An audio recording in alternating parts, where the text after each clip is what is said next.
Claire? Oh, this is one of them, yeah. So fresh. You say. Yeah. I'm not a big in your face kind of guy, but I like nice things now and again. Every once in a while. Doesn't hurt. Never, never, never, never. Yeah. Oh, do. Guys, if you can hear me, let me know. Because I want to make sure we're going to get stuck in. Now, 1 second.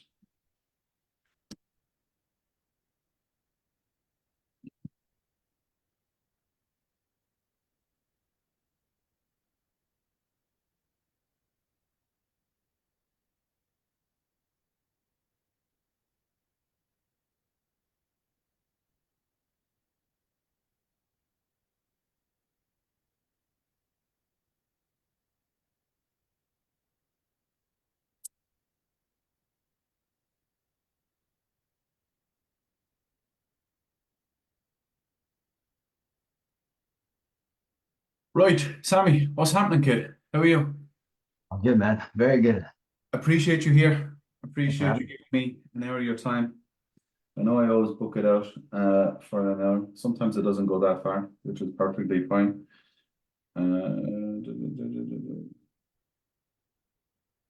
Um, but all is good. What I always love to do at the start is just allow all of the guys to come on and just give us a bit of a rundown of who you are, what you are, how you ended up in sales, and what you're currently selling, and the kind of, I don't know, the kind of landscape that you're facing today in regards the results you've had, the difficulties you've had, and then we can kind of take it from there, buddy, if that works. I'm good. Yeah, where to start? I mean, just a good old Canadian boy, you know. Young dad. I got two sons, two boys. One turns in a couple days, turns a year old. I got a 3 year old as well. And yeah, just working hard, trying to put some respect on the family name every day, provide for my family. I kind of waltzed my way into sales. I never thought I would actually be here. I'm like a fourth generation salesman, Yeah. and it didn't seem to actually kind of turn the nut in past generations in the way that maybe people wanted to. So I Yeah. figured I'd probably go other routes, but inevitably ended up finding myself here because I realized there was actually a better way to do it. Kind of big passion for myself growing up was always just loving people, wanting to create change, create an impact.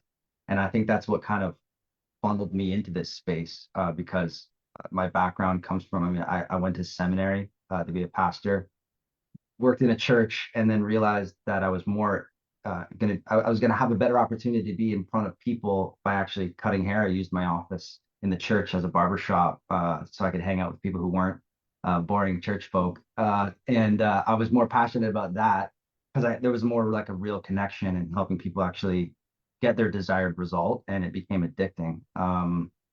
So did that for the better part of a decade. But COVID hit, literally made my job illegal in Canada. The lockdowns were crazy and kind of stepped Where kind of into. guy are you? I'm just outside Toronto. Just outside Toronto. My brother lives in Etobicoke. Okay. I have Yeah. another brother in Etobicoke. So you started off your world as a barber. Is that what Yeah. you guys call each other? Yeah. Barber haircut or something. Barber Hair. haircut. Yeah. Okay. Cool. Yeah. I know all of you people have different ways of saying it and stuff like that. So I always say they're barbers. So I know other people have hairstylists and hair professions and an X, Y, and Z. So it's always different. So you started off in barbering, Yeah. and when did you fall into sales? On the back end of COVID, or when did it kind of Yeah, it transfer? was like second lockdown. It was a really volatile time. I literally the day they announced the pandemic, I found out I was going to be a dad for the first time. And I had no way really to legally make income, so I kind of had to do little shady house calls, stuff like that. And a friend of mine approached me. He was a career sales professional, and he was like, "Listen, I've got this tech startup we just bought into. We're running the sales team. I want you to be the first person to come and help me." And it was just cold calling funeral homes to sell them live streaming at a Shit. time when they couldn't put anyone in there. And I ate shit day after day after day after day. But like brought me alive. And it didn't matter about the no's because I was obsessed with this idea of actually being able to bring a service that would help people. So it pushed me. Because Canada was one of the strongest fucking lockdowns. It was, Awful. Yeah. it was Really a bad. very, very strange, isolating time. Yeah. We just I had my second one 6 weeks after the first lockdown. Oh, yeah. It was a bit mental to say the least. So we kind of ended up in sales at around the same time, which is Yeah. mental, isn't it? Uh, Yeah. which is pretty cool. So what do you sell now? Like just give everyone a good understanding of what you sell and kind of that journey from selling Zoom links all the way to kind of where you are today. Yeah. So I'm working for a company that is in the agency space, kind of a biz op type situation, anything from done with you all the way to done for you, turnkey operations, kind of ticket price ranging from 5K up to like 65,000. Sure. So it just depends on what the person's needs are. I typically figure out where they're at and then present what I think is going to get them their goal in the best fashion, and also kind of just inside of their financial situation as well. But it's been really cool connecting with a lot of people, helping a lot of people take action. Been doing that for about a little over 4 months now. Yes. Um, yeah, very quickly was able to just bring some experience from other settings, previous offers and stuff into the mix and just put up big numbers, produce Yeah. a lot of results, Talk scale to the me team. about numbers because that's my language. What are the numbers? What are we looking at for the first kind of 4 months, 5 months in the new Yeah, offer?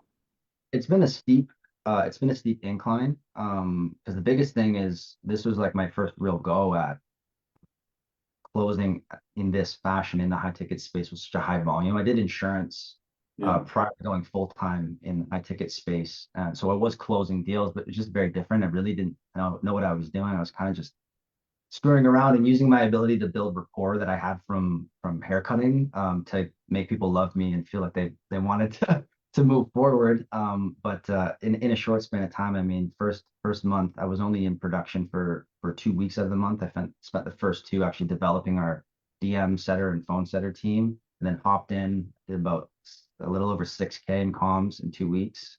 Mm-hmm. Then I went to 10K, 15K, 20K. Sure. So some pretty good volume in Sure. terms of cash collected. My specialty was not from your post. If you look at the closing rate, not the highest, 27%. My specialty was working with people and getting them to a spot where I could pull a lot of pips. Yeah. So it was helping with the lack of closing, actually drive a good majority of the cash collect, if not completely in full. Yeah, it where you are in terms of close rate is perfect because with the offer that you sell, you don't need like 60, 70, 80% close rates because you're still making upwards of 15, 20 grand every single month, and that's the reality of not only just finding a good offer because people have this perceived idea that I'm only one offer away from changing my life. No, you're not. Because the problem is that you may get an opportunity, but if you're not optimal, meaning that you can't actually operate and you don't know what you're doing and you're Yeah. not very good at it, then you're not going to be able to keep it. And that's the reality of that. Let me ask, like, what were you struggling with before you kind of, because I know you came into family and then you obviously transitioned up into elite. Like, what was the thought process in doing that? Like, what are you looking for? What was it that you were seeking? Yeah, I mean, I'm kind of one of those guys where if I'm gonna do something, I'm gonna back myself against the wall and use that term all the time. That's not new to me. I mean, when I came into this space, I literally to get myself some more information on like actually the sales process and get more defined. I ended up taking a typical right like learn how to close and then we'll place you on the back end Yeah, situation. And in order to go and do that, I literally couldn't afford it. I drained my account down to like my last $36. No idea how I was going to pay rent, no idea how I was going to make this transition, but I knew I had to do it because if I didn't, I was already screwed. yeah, So coming to this setting, knowing what I've been able to do and produce from that knowledge that I had on the front end, what yeah, I was learning from you and like the live sessions, like the free coaching and just taking everything I could get, following all of the guys who were killing it in objection box, and just piecing all those things together as best as I could. I knew that I had to go all in, yeah, kind of put my back against the wall and just say, it's do or die because I'm not looking to stay here. I don't want to stagnate. And I know where I'm at. I'm too young in the industry. If I don't keep growing, I'm just going to drop and I'm going to die. What does growing mean for you though? Because that means a lot of different things to a lot of other people. So, Growing for me is uh I see the result of my work, like the effect of that being the money that I make, yeah, the impact I'm able to produce. The way that I'm at cause with that is every single day focusing purely on showing up better than I was yesterday. Like personal development for me is everything. yeah, I actually was struggling to find the verbiage for it, and heard you say recently, and it to me, I'm like, that is exactly it. It's that, I am at war with myself because I know I have a greater potential. And if I can tap into that and take steps forward, just inching forward day by day, the result is, my income grows, I'm helping more people, and yeah, a the lot of biggest benefits. thing also is you're helping yourself and you're helping your family. You know what I Yeah, mean? And that's the key. I want to bring you back for a second. We're going to touch on a couple of things, but I want to touch on a couple of things. And hopefully you won't tell me to fuck off. Because I think it's important that people understand, we're all in our own little space and we're all doing our own best that we can do every single day. You said a second ago you have two young boys under the age of 3 years of age. yeah, What's that like? How, like, actually, number one, how old are you? And number yeah. two, how has it been to be dad of two young boys? I'm 29.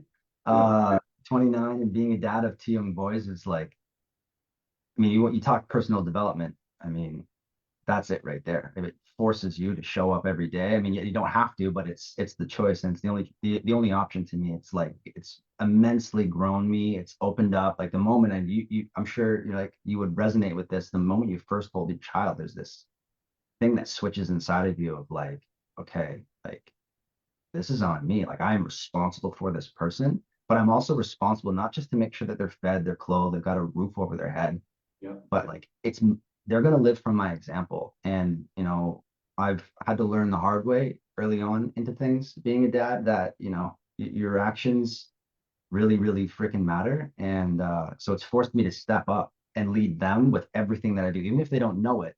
Eventually they're going to know my reputation, and that is the most important thing for my kids. Like whatever everyone else thinks about me, that's cool, but like if they know who I am, then I'm good. They'll also know how you walk. They'll also know how you talk, and they'll also know how people perceive you. And that's a big thing. My kids say to me, Daddy's either going to the gym or he's going to work. Yeah, So, like, my kids know at, 9 and 3 years of age where, how, and what, So it's interesting, they pick up things all the time. And when they go to my parents' house in Ireland, they know. Like, they know who's what and what's what. And they know daddy takes care of this and daddy takes care of that and all that kind of stuff. So it's interesting. And that's really important. Like you said, can I ask you something that's really personal? And I'll probably ask you something that most people wouldn't have the balls to ask you. sure. Um, you make a point about letting people know that you're a single dad. And it's quite interesting to me when I see and I hear and I see people doing that. And that's completely their own decisions. When you became a single dad, was a big portion of that due to finances, or like what was, I don't want to know the nitty-gritty because that's not my place or it's disrespectful to even ask, but I'm curious to understand people's relationships and family makeups and difficulties in family makeups, how much of that is drawn back to financial strain. Was that a Yeah. big portion for you and your partner in any way, shape, or form? Yeah, I would say that was a huge part of it. Bunch Sure. there's a multitude of factors, Can right? But imagine. I can imagine there's because in every relationship, everyone will always point the finger and say he's wrong, she's wrong, that's wrong. But yeah, people don't understand that there's lots of little issues, problems that have been like woken up that has created the big yeah, problem. If that makes sense. yeah, But I'm always curious, like how many families are struggling financially and like how many families break down because of financial strain. That's a big thing for me. yeah. I mean, I wouldn't say that was the absolute kind of linchpin. Sure. Um, but a huge factor because it stems into, especially like as a man, right? As a, an innate desire to provide. Yeah. Um, Trying to figure that out, navigating that young, not coming from, a background where I had like a dad really to show me the way. I've had to do a lot of kind of, for lack of a better term, fucking around and finding out. And that created an insane amount of internal pressure, kind of that like that feeling of like, listen, I know I'm not where I want to be, and I know I'm not showing up how I should be. And it creates like an internal kind of toxicity that, I mean, like the reality is this is it kind of bleeds into everything. The man that I am today, who I'm sitting as in front of you, I've not always been this person, right? No. Like I had to really confront things and hold myself accountable, look in the mirror and say, listen, like these things aren't actually in check with who you truly are. You're acting out of character. You're not operating to the standard, the level of excellence and character and integrity and all these things that you believe you actually should be at. And it's time to go and do that.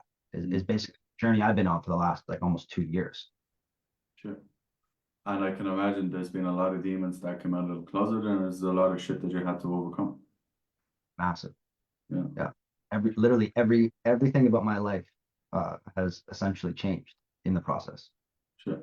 For the better, hopefully. Absolutely. The people I spend my time with, where I put my attention, and everything around that, right, is resulted in, I mean, like I've literally over 10x my income in a short span of time, been able to show up and provide for my kids in a way that I've never ever been able to before and knew was possible, but like had that internal doubt that I could even get myself there. Like to give an example, I mean, a year ago, like Christmas time, I chose not to buy groceries for myself for like a 2 week span so I could give my son $100 Christmas. This year, everyone got exactly what they needed. Yeah, sure. It's different.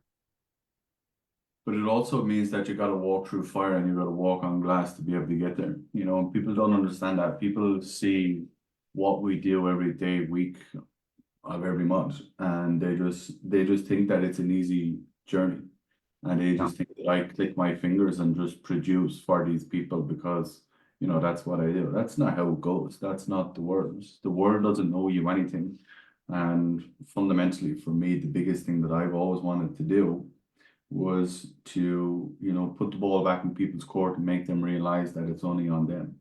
Yeah. And I think that's very liberating as a person to know that it's on you all the time. And I think a lot of people, I think a lot of people got fucked up through COVID for the bad Yeah. because a lot of people lack that zip in themselves to go and figure shit out.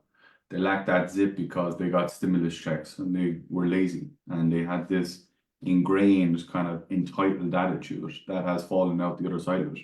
That's kind of why the mess that we're in now and all over the world, I think a lot of it has been stemmed through the shit that we had to deal with in COVID, and some people took some stuff and ran with it and changed their life. I'm one of them, you're one of them, and we're bearing fruit to the work that we put in 3, 4 years ago. Yeah. Like 3, 4 years ago, for you to turn around and think that you would make 20 grand a month cutting hair, you know, It's wasn't more than even, I made at points in COVID, like over an entire year. yeah, Like wasn't not even a dream. You know what I mean? Wasn't even logically, wouldn't even make sense if you set it into the universe. People would be like, there's no way you can do it because you can't work 24 hours a day and you're not going to work 7 days a week. So you can't physically do it. And that's the beauty of the skill. That's the beauty of what we do every single day. You made a post actually there last week, and I only saw it actually when I was in Paris because I kind of switched off for a couple of days, and my brother actually messaged me and told me about it. Where did that come from? That vulnerability and like, let's go through that in person because I think it's really important, in terms of what you said, but why you actually said it and what was the kind of driver in that. man, I massively just right off the hop, I believe in giving honor where honor's due. And I owe a lot to you.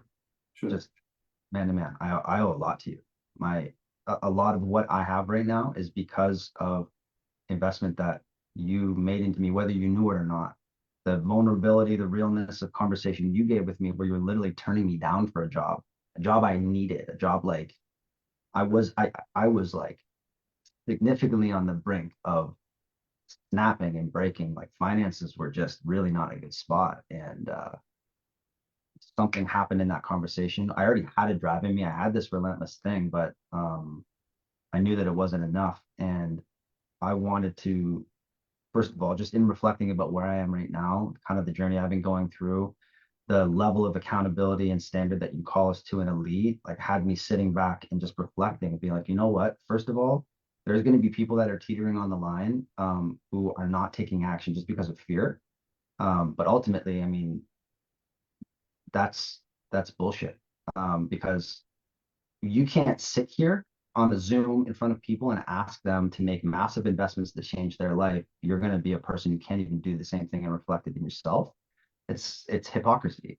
So there's that. The other side is I think maybe sometimes people, because they have bad experiences in mentorships and this, that, the other, whatever that might look like for them, they grow that natural skepticism like we deal with on our calls on a daily basis. But if they could just know the truth of actually, what is produced by tapping in with someone like a Bill Walsh who actually is real, who actually really does this and will actually get you results, hearing that not from you waving your hands and saying, listen, I'm Bill, I'm great, this is what I do all day long, look at my guys, but hearing it from someone on the other side saying, it's time to stop messing around. Like, if you want to do this, you need to take steps forward, back yourself. It is scary. It's supposed to be scary. But when you do that and you actually put in the work, this is what you can get. And I'm not done yet. I'm freaking 3 weeks into elite. Actually in 6 months and all the things that will be able to come from that because I'm not satisfied yet. I know I have a greater potential and surrounding myself with you, James, Nick, Jack, right? Like the whole gang, everybody, and all of the students with that mentality, it forces you to show up Yeah. because listen, I want to be at the top. I don't want to see someone else producing better results. Maybe that's just pride, cockiness, or whatever, but like It's whatever it needs to be. People don't understand that. Like, and I always tell people, like, I always got more, passion and zip from the negativity than I'll ever get from the positivity.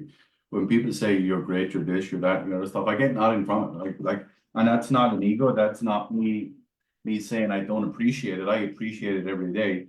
But there's a little boy inside of me that doesn't feel loved. There's a little boy inside of me that doesn't take that at its face value. There's a little boy inside me that makes me question everything. yeah, And that's that's like universal with all high level entrepreneurs, like nearly 99.9% of them. All of those people feed off the dark. All of those people feed off the negativity. All those people feed off, you know, the shit that people talk about. All they feed off is, someone else winning instead of you. And it doesn't matter where you get to, it doesn't matter what level you're at. It shouldn't ever go away. And I don't think it will ever go away because that's what gives you that kind of passion. And that's it. Because I always say to myself, every day there's only so much that can go around. Either I'm going to take it or someone else is going to take it and they're going to give it to their family and my family have to suffer. yeah, And I've always lived like that mentally. I've always lived like that. And people will be looking at what we're having a conversation on now and be like, I can't live like that. I can't do this. I can't do that. Yeah, that's cool. You just look at me living the life that you want to live, and I live the life that you could have. yeah. That's what I always say to people all the time. It That's comes down to what do you want to settle for? Do you want to settle for, your greatest potential, or do you want to settle for wishing, wanting, hoping, and never actually getting to that place? mm, And when you talk about the negative side of things, I mean, fueling that negative side. I mean, Goggins talks about it all the time. He literally records his voice reading back negative messages from people, puts it on a loop, and plays it in his ears while he trains because it fuels something different inside of you. it's important.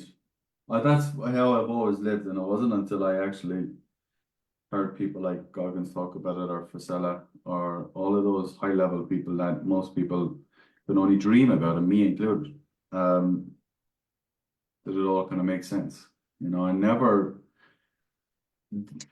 when I played high level sports, one person said this to me one time. I was 19 years of age and we just beat our local rivals, and I was man of the match and I scored 95% of the scores. And he said to me after, he said, just never forget this, Bill. He said, you're never as good as they say you are when you win, but equally, you're never as bad as they say you are when you lose. And that was always just stuck in my mind, and that's like years upon years ago, in a different field. But that's something that I live by every single day because I always tell you guys all the time, the clock goes back to 0, 0 every day.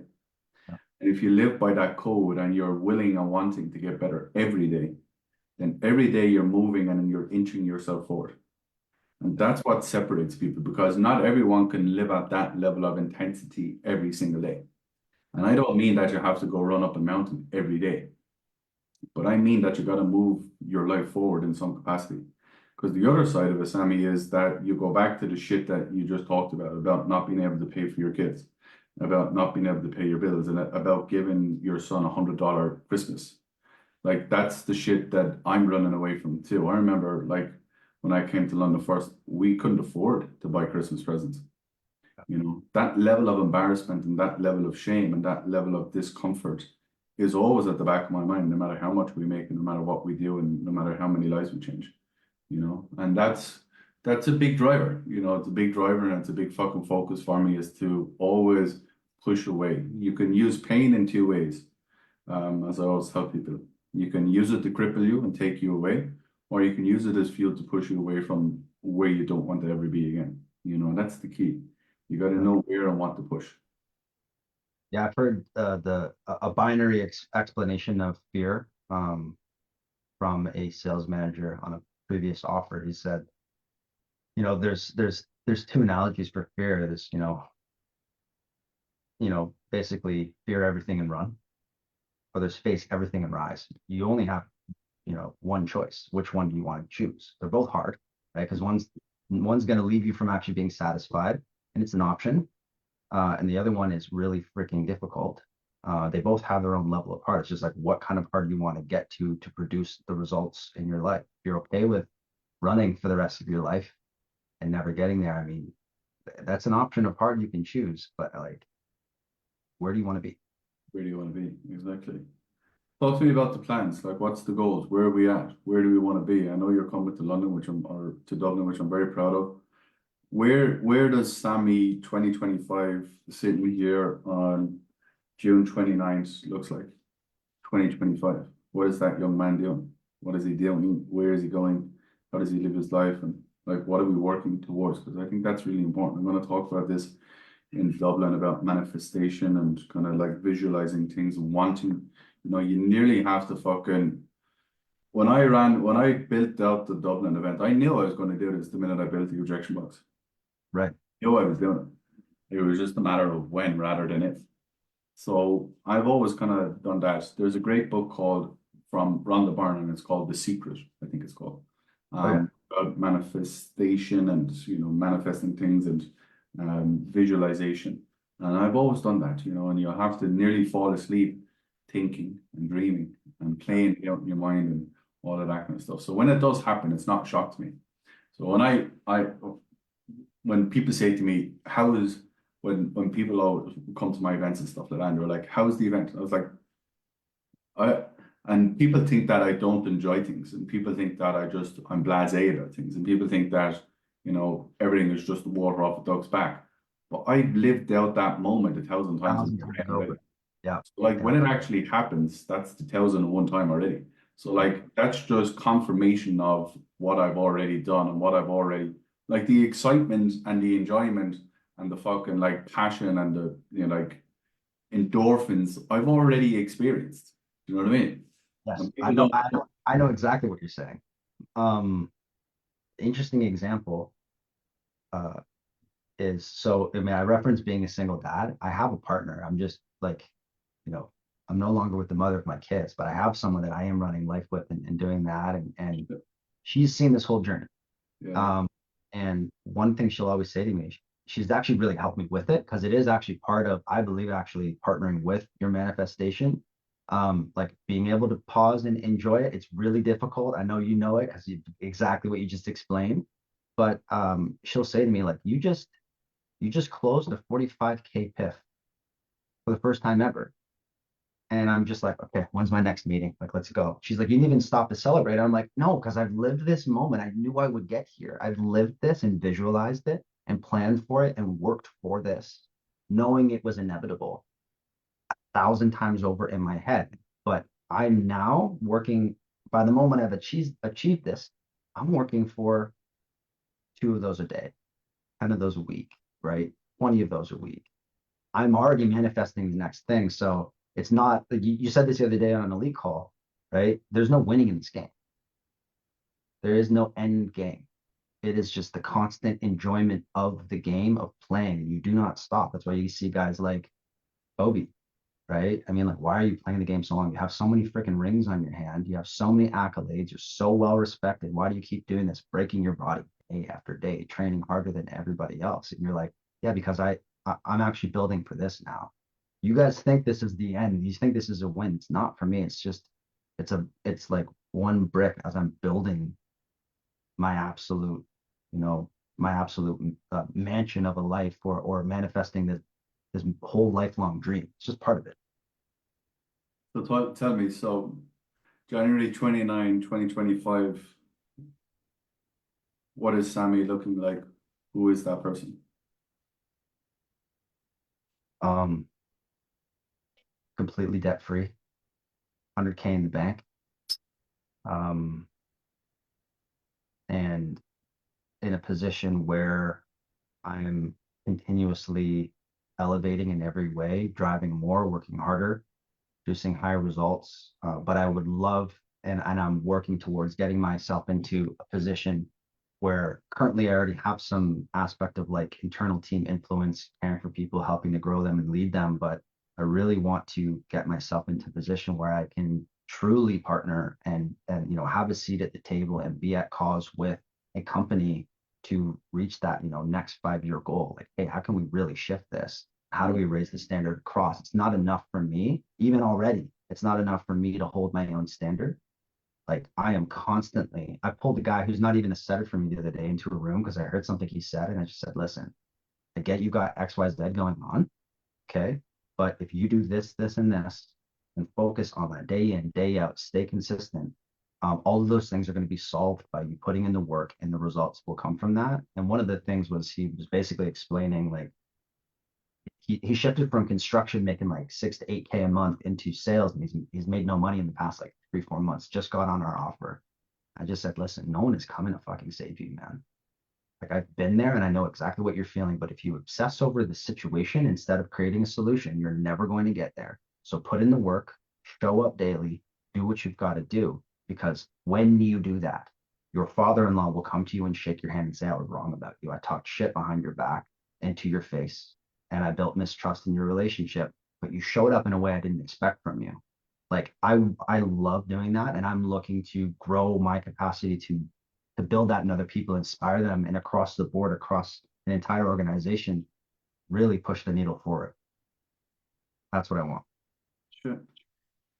Shit. We're building leaders. We're building people that actually want to carry the weight. We're building people that want to fucking shovel the snow. We're building them step by step, brick by brick.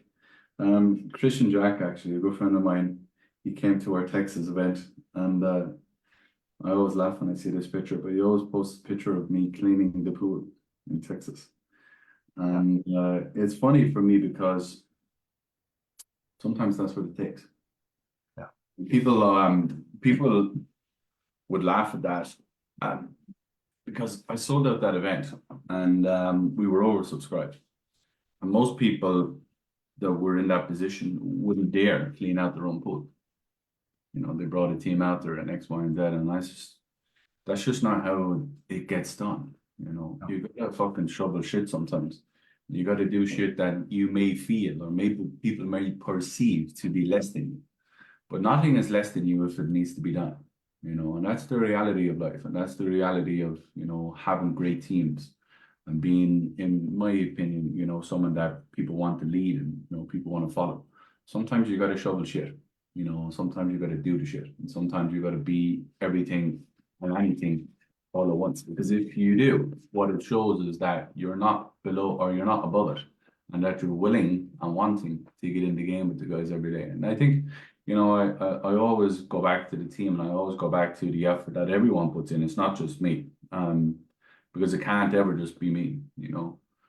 But my guys see me doing the work every day too. My guys see the work that I put in. My guys, I don't come down to their standard. Right. Everyone lives up to the standard that I hold. That's how you grow. That's how everything grows, and that goes across the board. You know, you can't bend, you know, and you can't drop. You just got to be more, and you got to do more, and you got to be you know, more for yourself internally. And the right people will always come with you, and the right people will always want to stand with you, because everybody wants to do well, you know, and that's something that I want to give you. You know, everybody wants to do well, but not everybody is willing to do well, meaning they're not willing to do what is required to get where they want to go, you know, and that's the key. You got to surround yourself with those types of people.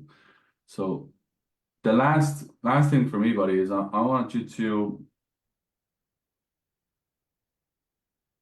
to tell Samuel, Big Sammy, in 2019, 2020, what you know now. And I want you to talk to that kid, and I want you to talk to that guy who's in a position where he's financially struggling, mentally in a bad spot, have lots of responsibilities, just in a difficult place in relationships, trying to be everything and anything all at once. Looking around, no one has come to save him. Looking around, no one has come to help. Has a mountain of shit, debt, problems, issues, concerns staring at him. What do you say to that fella today, 3 years, 4 years down the line? I see how hard you're working. I see how diligent you are with what you have in front of you. What you don't realize yet is that you have to raise your level of awareness if you're going to break past this threshold, because you know you're not satisfied where you are. You know no matter how hard you work your fucking fingers to the bone, it's leaving you wanting in almost every single area of your life. The reality is this: in the next couple of years, you are going to be faced with the most difficult adversity you've ever gone through in your life. But if you show up every day and you make your focus like, listen, yesterday was good, today is going to be better, and tomorrow is going to be better than today on me, and you hold that standard for yourself, it's going to really help with that process, and you'll get there a lot faster. But even more so, if you can tap into and understand quicker the value of surrounding yourself with people who are doing what you want to do that you don't know how to do yet, and actually extrapolate information from them, practically apply it, you are going to get yourself inevitably into a place where you're able to alleviate all of these tensions that you're going through. But the reality is it's only going to create, with new levels, new devils. So this shit right now you have to go through is necessary. The nights you are not going to sleep, the days you are literally going to be physically unable to eat, because not because you just can't afford it, but because you can't even bring yourself to consume food because you are so stressed out. You need to know that it's going to be worth it. And if you don't choose to plow through this and do the hard things to get out of it, you're going to get stuck there forever. So fucking put your head down, put the work in. It's going to be worth it. That's what I would say. Most people get stuck on that. Most people will, you know, most people just see pain and problems. And most people run away from pain and problems. There's a great animal in America, and it's called a bison. And when it sees a storm, it just keeps moving. I see people that come out the other side of badness and, you know, shitty situations as bisons. You know, they just see it and they keep moving. Like, what's the alternative? Sit in the storm and freeze to death? Or do I just keep moving? Do I keep going? Do I keep pushing on? Do I keep getting better? Do I keep incrementally turning the screw? You know, and that's all it is. And after a while, I always tell you guys in a Legion family, every day there's a weighing scales in front of you, and you take one piece of rice from the day and you put it into your day. Eventually, the fucking scale is going to tip in your own favor. And that's what people don't realize. It's the daily, weekly, monthly actions that you do every single time you open up your eyes, which is going to push you forward or pull you away. That's what it is. There's no secret sauce. There's no, yes, Don't lie. I won't lie to you. Yes, there's education. Yes, there's knowledge. Yes, there's experience. Yes, there's dedication to that education, and there's a plan in place. But if you're not seeking it, and you're not willing to get it, and you're not willing to apply it, it's all a waste of time anyway. The dedication and the willingness to put it in every single day has to be built from within. And if it's not built from within, all that you're ever going to have is the pain and problems, because the pain and problems don't go away by themselves. And that's what No. people realize. The pain and problems that you may be facing right now don't go away in life. And that's why you see like people that make millions on the lottery end up losing in the next 10 years, because they've never fixed the actual problems that they've had. They just put more money into it. And it's the same thing with people. It's the same issues with sales reps. If you don't fix what's going on with you, and you actually don't get the right information and apply it, all that you'll ever had is the problem that you had when you started. And that's the reality. So, Sammy, I'm out. Thank you very, very much. I appreciate it. I appreciate your vulnerability. I appreciate your honesty. I appreciate everything that you're doing and everything that you're willing and wanting to do. And that's the key for me. And that's why I wanted to speak to you, because sometimes, it's all the dazzle and the wazzle, and it's all fucking flashing lights, and it's like, I'm buying this and I'm doing that and all the other stuff. And I wanted to speak to somebody that, has struggled and will struggle and will all struggle, but understand why we're doing it, and understand why it's important, and understand we've got to set the example at home first in order to set the example everywhere else. So I appreciate you, buddy. And we're always here, and we're always going to keep winning if we keep moving the needle. All right. So everybody, I appreciate you. If you have any kind words, let us know in the comments. Let us know in the chat. I appreciate you guys. We're out of here. Sammy, behave yourself. I see you soon, buddy. Bye-bye. Bye-bye.